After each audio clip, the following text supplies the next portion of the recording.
On s'attendait à de très longues négociations. 26 pays étaient en fait d'accord pour verser 50 milliards à l'Ukraine. Il restait à convaincre Viktor Orban qui continuait à faire de la résistance. Mais ce matin, Alexander De Croo, le Premier ministre belge qui préside l'Union européenne, avait été très clair. Il n'y a pas de plan B, avait-il déclaré. Il faut un accord à 27. Il en va de la crédibilité et de l'unité de l'Union européenne. Bref, la pression a dû être maximale sur Viktor Orban. On ne sait pas, en revanche, s'il a obtenu quelque chose en échange de son feu vert. Vous savez que c'est le roi du marchandage. Et puis, le président Zelensky est aussi intervenu en visioconférence dans ce sommet et évidemment, il est soulagé.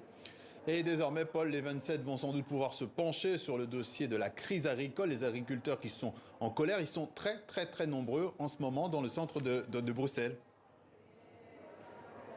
Tout juste, Patrice, ce sommet devait être réservé exclusivement à l'Ukraine, à l'aide à l'Ukraine, mais difficile de passer à côté de 1300 tracteurs qui sont dans les rues de Bruxelles, qui bloquent notamment le bâtiment du sommet européen, aussi la place devant le Parlement européen où je me trouve ici. Et ces agriculteurs, ils attendent certaines choses, des prix justes, des facilités pour respecter les normes environnementales, aussi moins de paperasse administrative. On verra si les dirigeants européens font des annonces aujourd'hui. En tout cas, on a vu un Premier ministre européen se promener, se mêler aux agriculteurs. C'est Viktor Orban qui a déclaré que si on voulait sauver l'agriculture, c'était simple. Il suffit de changer les dirigeants à Bruxelles.